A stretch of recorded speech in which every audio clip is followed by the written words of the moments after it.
Hey everyone, welcome to CLAT point and let's start आज का the Hindu news discussion. काफ़ी कुछ है डिस्कस करने के लिए, आगे बढ़ते हैं। उससे पहले अगर क्लैट, एलेट, एनएलसेट इनमें से किसी भी एग्जाम्स की आप तैयारी कर रहे हैं तो don't forget to check our app. Description में हमारे वेबसाइट का लिंक है, हमारे ऐप का लिंक है, आप जाइए वहाँ से आप इन कोर्सेज के बारे में जानकारी ले सकते हैं। आप हमसे बुक्स मंगा सकते हैं, आप हमसे मॉक्स मंग ले सकते हैं, आप इन कोर्सेज में इनरोल कर सकते हैं। हमारी टीम का कॉन्टैक्ट नंबर भी है, if you feel any doubt आप बिल्कुल पूछ सकते हैं। तो Gyanesh Kumar named as chief election commissioner. तो ज्ञानेश कुमार जो हैं इनको चीफ इलेक्शन कमिश्नर बना दिया गया है। This is a news. Apart from his place of worship case put off, centre yet to file a response. Supreme Court on Monday saw the centre maintain a stoic silence by not filing a counter affidavit putting on record its response to a challenge to the validity of Places of Worship Act 1991। देखो, ये places of worship act 1991 वाला article हमने detail में पहले भी discuss किया हुआ है, तो मैं रिपीट नहीं कर रहा हूँ। अभी यहाँ पे कुछ ऐसा नया चीज नहीं है उसमें कि हम डिस्कस करें। देन यहाँ पे एक ये उत्तर प्रदेश में एक घटना घटी है, पर ये एग्जाम के लिए नहीं है। आप बिल्कुल इन सबको पढ़ सकते हैं, but this is not for your exam. सब पॉलिटिकल चीजें यहाँ पे लाइन से लाइंड अप हैं, तो वो हमें डिस्कस नहीं करना है। इसके अलावा एक फॉरेन वाला पेज जो है आज का, उसमें कुछ आर्टिकल्स हैं तो मैं वो डिस्कस करूंगा। फिर एक आर्टिकल हम जो है इंपॉर्टेंट आपके एग्जाम के पर्सपेक्टिव से वो हम डिस्कस करेंगे। देखो, एडिटोरियल पढ़ लिया करो, ये आपको आरसीसीआर में बहुत हेल्प करने वाला है। आप जितना ज़्यादा इस टाइप की लैंग्वेज को पढ़ के उसको एनालिसिस करके समझ पाओगे, उतना ही आपको फायदा होगा जब रीडिंग कॉम्प्रेंशन एंड इसके अलावा आप क्रिटिकल रीजनिंग के क्वेश्चन सॉल्व करोगे। ठीक है, चलिए अभी आ जाते हैं हमारे फॉरेन वाले पेज पे, जहाँ पे हमारे आज के कुछ काम के आर्टिकल्स हैं। फिर उसके बाद एक आर्टिकल हम डिटेल में डिस्कस करेंगे। चलिए, तो देखिए वर्ल्ड वाला पेज आ चुका है। Israel sets it's forces will remain in 5 strategic locations in Lebanon. Taliban delegation visits Japan in a rare diplomatic trip outside region. South Korea halts DeepSeek AI apps download over privacy concern. US has gravely backpedaled on its position on Taiwan, says China। देखो, मैं ये जो 20 minute का video का concept किया है ना, मैंने ये इसीलिए किया है। ये सारी न्यूज़ ठीक है, बट ये आपके एग्जाम के लिए इंपॉर्टेंट नहीं है।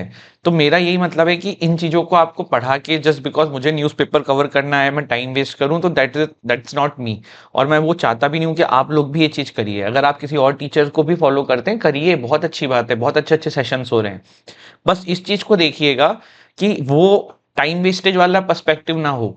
क्योंकि बहुत, अब हर पेज के न्यूज़पेपर में क्या लिखा है आपको क्या लेना देना है उससे, कोई मतलब नहीं है। Top Russian US official set to begin Ukraine talks in Riyadh.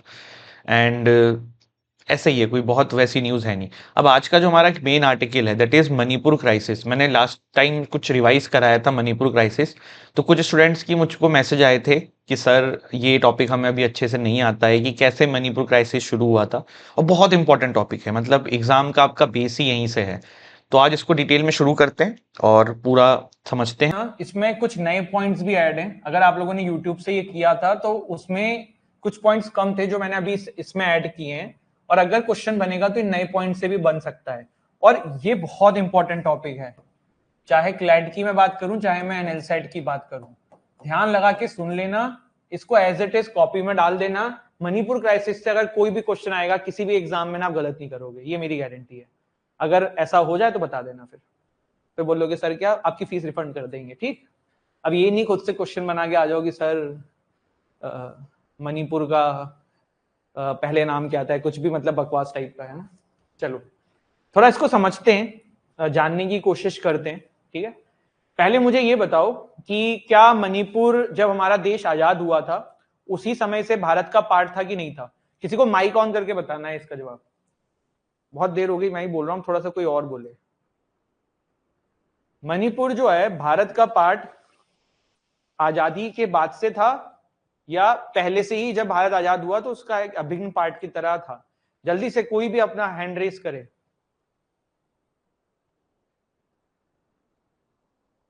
भाई रेस्ट दे दो मुझे भी 1 मिनट का।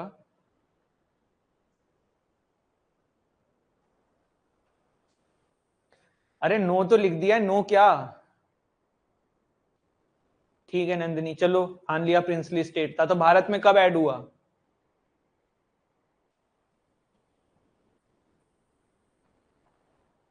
भारत में कब ऐड हुआ?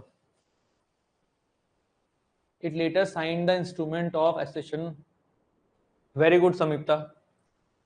ठीक है, तो समीप्ता ने भी बोल दिया कि वल्लभ भाई पटेल साहब के समय, तो अब थोड़ा सा आइडिया लगाओ। बिल्कुल, टिशा ने सबसे पहले बोला, and very good Tisha, it's 1949। चलिए थोड़ा सा ना पहले मणिपुर का हम एक थोड़ा सा पहले मैप देखते हैं। कुछ मत देखो अभी, सिर्फ मैप देखो। ये है अपना क्या, ये पूरा प्यारा भारत है, और ये अपना पूरे नॉर्दर्न स्टेट्स हैं। दिस इज क्या आपका मणिपुर। एक चीज यहाँ पे देखने वाली बात है कि इट्स नियर टू, कहां बताओ, मणिपुर हो गया म्यांमार, ठीक है, म्यांमार को बर्मा भी कहते हैं।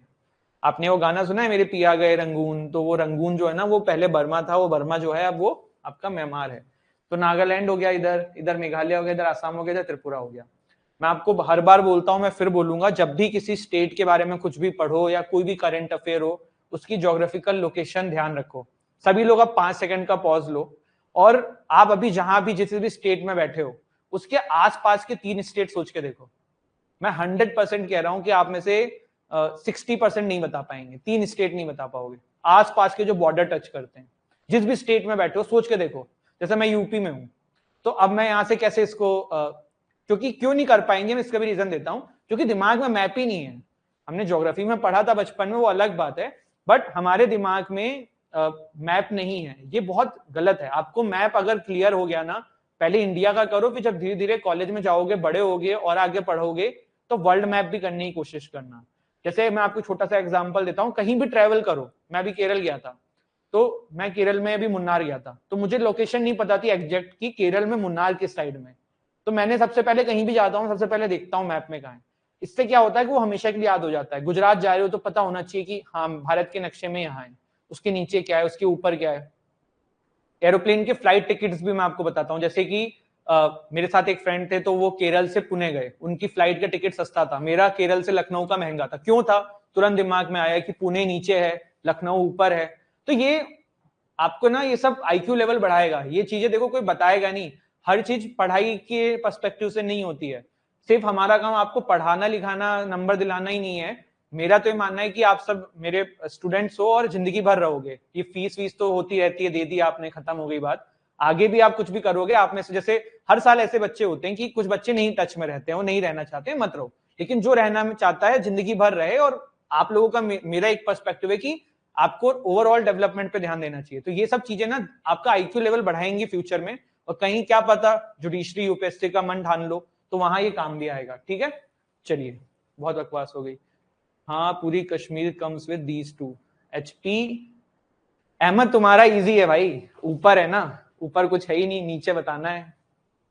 चलो अहमद ये बताओ, जम्मू कश्मीर जो है सबसे ज्यादा बॉर्डर शेयर किस कंट्री के साथ करता है? दुआ एंड अहमद जवाब दें। Sir I live in Chandigarh, so it is borders with Punjab and Haryana. देखो आप लोगों का इजी है समीपता, आप क्योंकि पाकिस्तान है इधर तो चल रहा है। सर दिल्ली के पास 2 ही स्टेट हैं। गलत है यार आर्यन, 2 कैसे हैं? 2 कैसे हैं? Prem sir I have remember India map.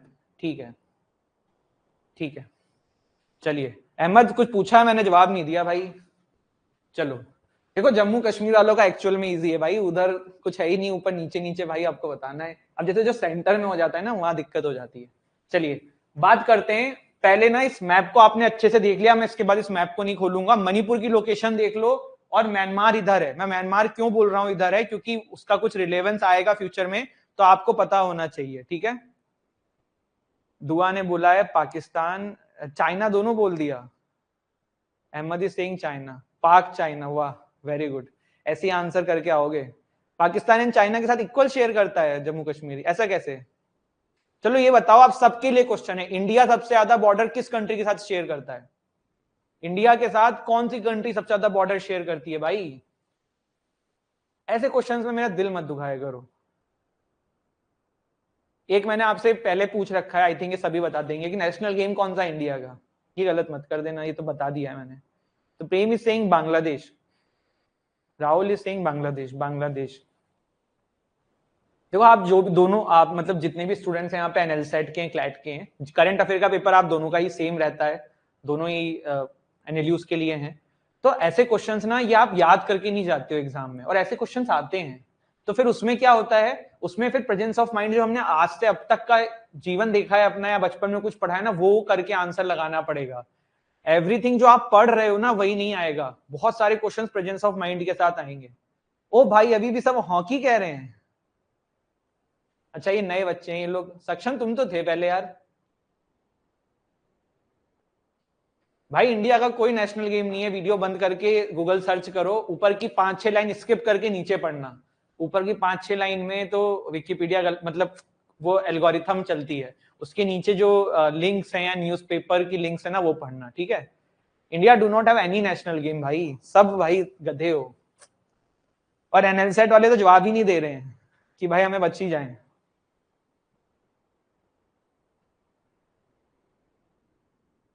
चलो आ जाते हैं वापस क्लास की तरफ। सर आई थॉट आप बाउंड्रीज पूछ रहे हैं, बस वो ओवियो पाकिस्तान, ठीक है। चलो लोकेशन देख लिया, ठीक है। अब अपन बात करते हैं थोड़ा सा पहले ना मणिपुर के बारे में देखते हैं। मणिपुर में अभी क्या चल रहा है, पूरा ध्यान इसकी तरफ लगा देना। द वैली, ओ भाई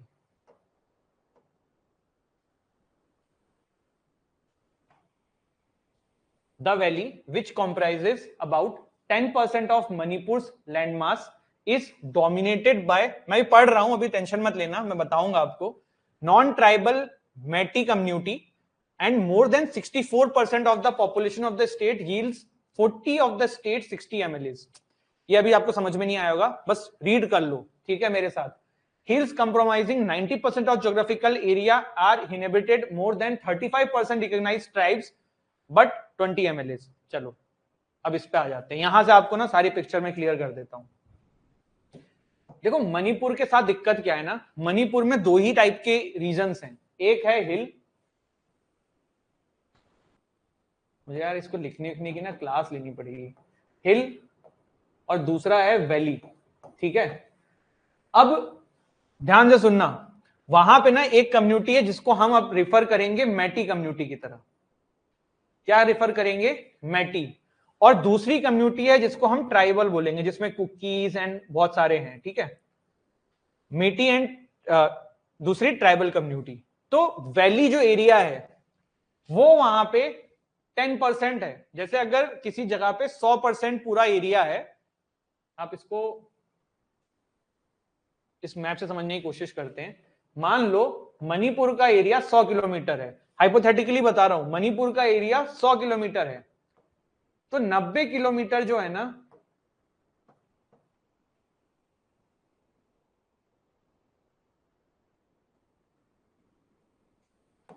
नब्बे किलोमीटर हिल्स है और 10 किलोमीटर वैली है, ठीक है। अब वापस से पीछे चलते हैं, ठीक। जो अब अगर पॉपुलेशन देखें, ये तो मैंने आपको क्या बताया एरिया वाइज, अब पॉपुलेशन देखते हैं। मान लो 100 लोग रहते हैं मणिपुर में, कितने रहते हैं, 100 लोग। 100 में से 65% लोग, सॉरी 100% की बात नहीं कर रहे हम, सिर्फ 100% से समझ रहे हैं कि मणिपुर की पॉपुलेशन ही 100 है। 100 में से 65 लोग इस 10 किलोमीटर के एरिया में रहते हैं और 35 लोग इस 90 किलोमीटर के एरिया से रहते हैं। यही हुआ ना, हाँ यही हुआ, ठीक है। 100 ये वाली चीज क्लियर हुई। अब समझो इस पूरे मणिपुर के 100 लोगों की लेजिस्लेटिव असेंबली में 60 सीट्स हैं। कितनी है, 60 में से 40 जो है ना वो आपके जो 10 किलोमीटर में जो 65 लोग रह रहे हैं ये ओन करते हैं, मतलब इनकी है। और बची हुई 20 सीट जो 35 लोग रह रहे हैं आपके बचे हुए 90 किलोमीटर में, इनकी है। पहले बताओ इसमें किसी को डाउट है, जल्दी से, कंफ्यूजन हो सकता है, मैं रिपीट करूंगा, जल्दी बताओ।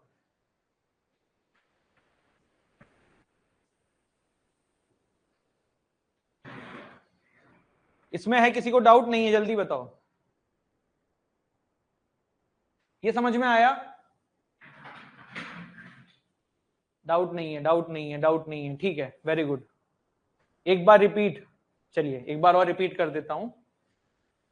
वहां पे 10% जनता जो है वो आपकी, यहां से मैं भी कंफ्यूज हो गया हूं यार, यहां पे आ जाते हैं, ठीक है। 10 किलोमीटर एरिया में 65 लोग रह रहे हैं और इनकी एमएलए की सीट 40 है। 90 किलोमीटर एरिया में 35 लोग रह रहे हैं और इनकी एमएलए की सीट है 20। ये बेसिकली मैंने आपको समझाया है।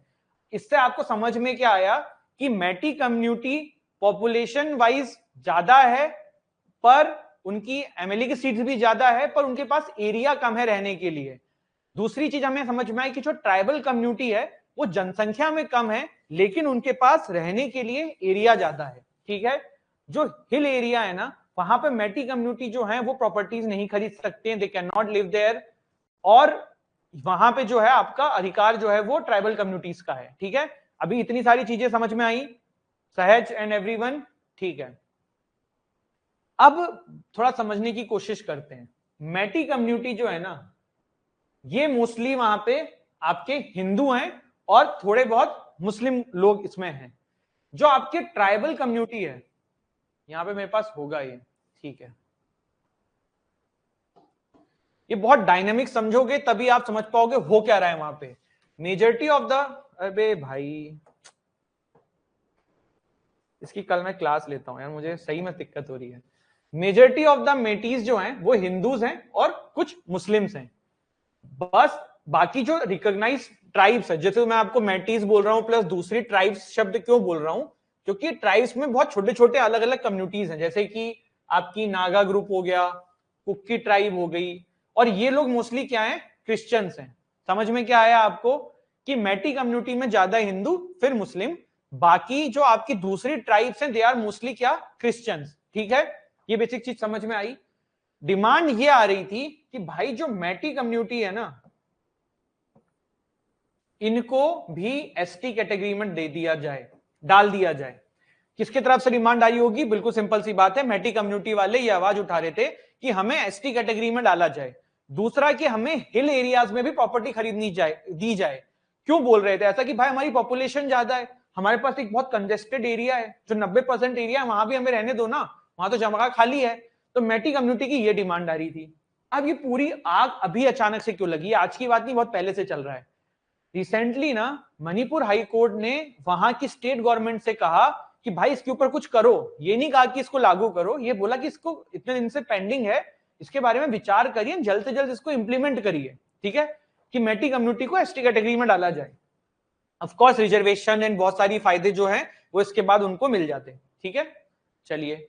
और मैटी कम्युनिटी के अगेंस्ट में जो कुकी कम्युनिटी है, उनका ये कहना है कि भाई मैटी कम्युनिटी वहां पर डेवलप्ड ज्यादा है, तो हम पे ध्यान नहीं दिया जा रहा है। अब मैटी कम्युनिटी को उसमें डाल दोगे तो फिर ट्राइबल कम्युनिटी तो और सप्रेस रह जाएगी। तो वो उनका पहला चीज है। दूसरा, ट्राइबल कम्युनिटी का ये कहना है कि यार तुम सारी तो लेजिस्लेटिव असेंबली की सीट्स लेके बैठे हो, हमें भी दो ना, हमें भी इक्वालिटी दो ना। तो ये डिमांड आपकी ट्राइबल कम्युनिटी की आ रही थी।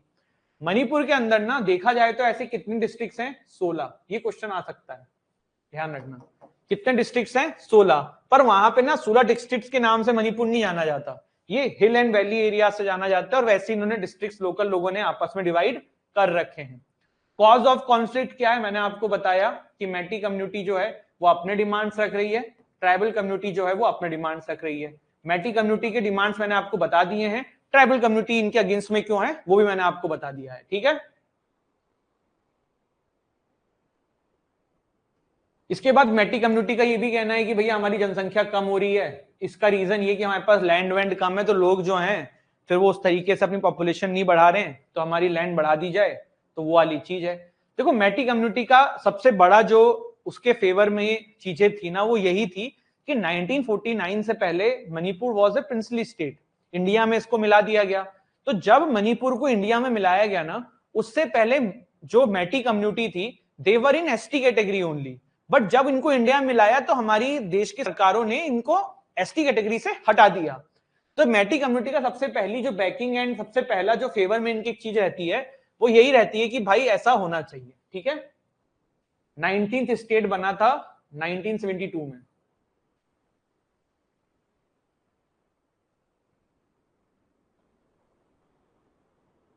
यार देखो ना, इसकी हिस्ट्री है, आई थिंक ये कि मणिपुर के नाम से नहीं आया था ये, इसको 1972 में एग्जैक्ट किया था। जिसको पता हो थोड़ा बता देना, मेरे दिमाग से अभी स्लिप हो रहा है, बट इट वाज इन 1972 कि अच्छा ठीक है, सॉरी, पहले ये यूटी था, इसको बाद में 19th स्टेट ऑफ इंडिया कर दिया गया। तो ये ध्यान रखना, मणिपुर के बारे में हम पढ़ रहे हैं तो हमें पता होना चाहिए, Manipur was earlier in UT union territory था, पर इसको स्टेट का दर्जा दिया गया कब? आपका 1972 के अंदर। ठीक है, ठीक है। अब इसको थोड़ा सा और समझ लेते हैं। एक यहाँ पे इनर लाइन परमिट का नाम यूज किया, अभी मैं बताऊंगा आपको क्या होता है। मैटी पीपल की जो लैंग्वेज है वो 8th schedule of the constitution में भी है, मणिपुरी लैंग्वेज बोलते हैं। Cookies and Nagas point out that the tribals areas 90% of the state geographical area, पर मैंने आपको बताया कि भाई सारा डेवलपमेंट जो है वो मैटी कम्युनिटी का हो रहा है और उन्हीं के ज्यादा एमएलएज रहते हैं, तो वो लोग अपनी ही साइड में पूरा डेवलपमेंट करते हैं। अब 100 बात की एक बात ये आएगा तो क्वेश्चन ये भी बन सकता है कि क्या तरीका है किसी भी कम्युनिटी को एसटी कैटेगरी में डालने का? सिर्फ मणिपुर में नहीं, पूरे इंडिया में किस तरीके से किसी कम्युनिटी को एसटी कैटेगरी में डाला जा सकता है? तो इसको समझने की कोशिश करते हैं। The process of inclusion in the ST list कैसे किया जाता है, एक एक स्टेप देखेंगे। आप भी इसको थोड़ा समझने की कोशिश करना, एमसीक्यू में कुछ फंसेगा तो देख लेना। स्टेट गवर्नमेंट, ओ भाई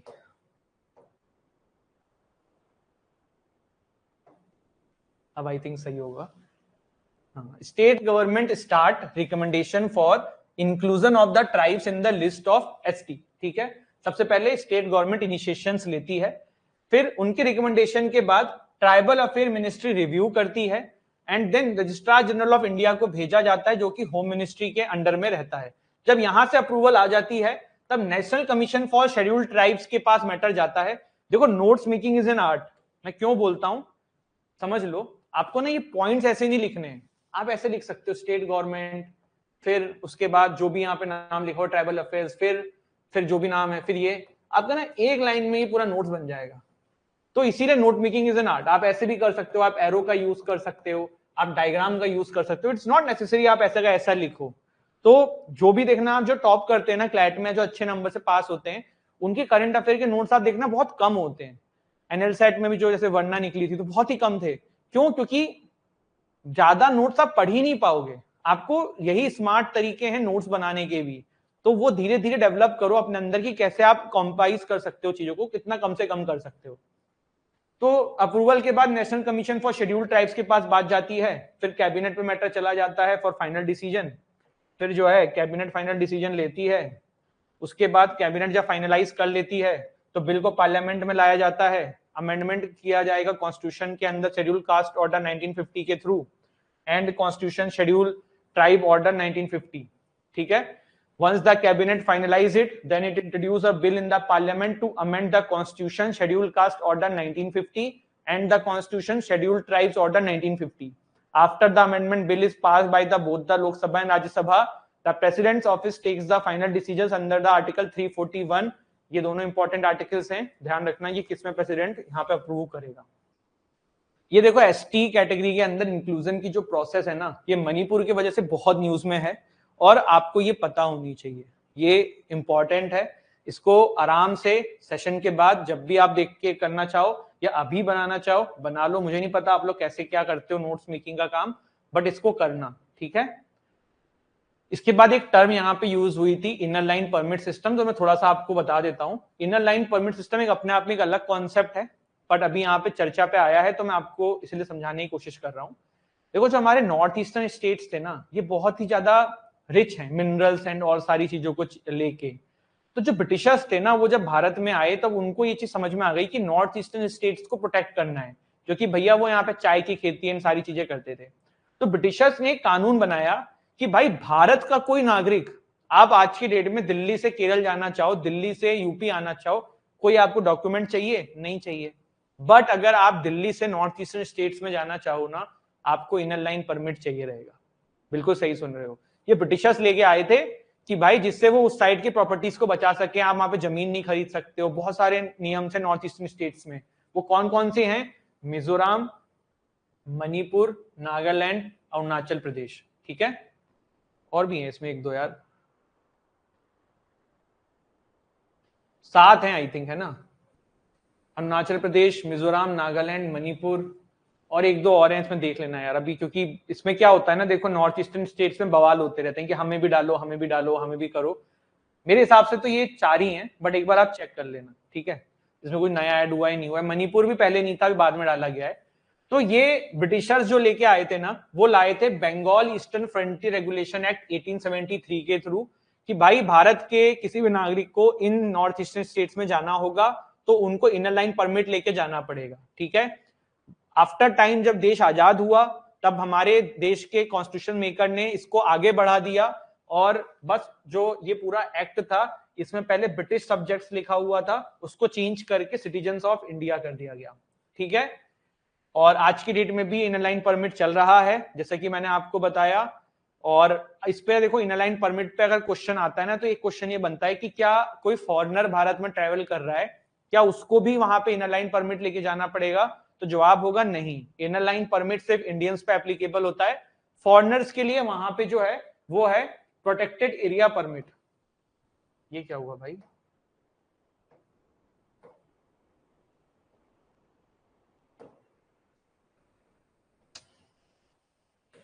क्या ही किया जाए। फॉरेनर्स के लिए वहां पे है प्रोटेक्टेड एरिया परमिट, ठीक है। बट इनर लाइन परमिट पे अगर ऑप्शन आएगा कि इट इज, जैसे क्या आएगा कि it is applicable for citizens, it is applicable for foreigners, ये स्टेट गवर्नमेंट इशू करती है। और चौथा पॉइंट है ब्रिटिशर्स इसको लेके आए थे, इसमें से फॉल्स स्टेटमेंट क्या है तो फॉरेनर्स पे एप्लीकेबल नहीं होता है। बिल्कुल इनर लाइन परमिट आपको स्टेट गवर्नमेंट से लेना पड़ता है, सेंट्रल गवर्नमेंट से परमिशन नहीं मिलती है। दूसरा लास्ट इंपॉर्टेंट पॉइंट कि भाई ये जो है आपका ये भारतीयों पे एप्लीकेबल होता है, यही तो मैंने बताया था, और तो इसके अलावा कुछ है नहीं, ठीक है। क्वेश्चन ऐसे ही बनते हैं एग्जाम में, कहीं अलग से नहीं आते हैं। इट जस्ट कि आप उस समय जो आपके पास नॉलेज है उसको कैसे एप्लीकेबल कर पाओगे पेपर के ऊपर। जो एक टेक्निक आपने सुनी होगी एलिमिनेशन टेक्निक, वो क्या होती है? This is all presence of mind, कि कैसे आपके दिमाग में कोई चीज है उसको आप एप्लीकेशन का यूज करके घटा रहे हो। जैसे कि आपको पता ही इनर लाइन परमिट के बारे में नॉलेज, अब कोई पॉइंट वहां पे ऐसा है जो आपने नहीं पढ़ा है, बट बचे हुए 3 पॉइंट्स तो पढ़े हैं ना, तो एक पॉइंट जो बचा हुआ उसको फॉल्स में आया है तो हटा दो। ऐसी एलिमिनेशन टेक्निक में आपको जो जो आंसर नहीं लगते हैं उसको हटा दो, और हर में तुक्का नहीं मारना है। एनएलसेट वाले तो मारो क्योंकि आपका तो अनअटेम्प्टेड में भी नेगेटिव है, लेकिन क्लैट वालों के लिए कि आपको हर क्वेश्चन अटेम्प्ट करने की जरूरत नहीं है। विथ टाइम ये रियलाइज करो कि आपका गुड अटेम्प्ट क्या है हर सब्जेक्ट के अंदर। जरूरी नहीं है ना कि अगर 25 नंबर की करंट अफेयर सारी 25 कर डालो, नेगेटिव क्यों जाना है? अगर 22, 23, 21, 20 पे करके इफिशिएंसी उतनी आ रही है कि 18, 19, 20 नंबर ले आ रहे हो तो ज्यादा बेटर है ना यार, क्यों समय वेस्ट करना है।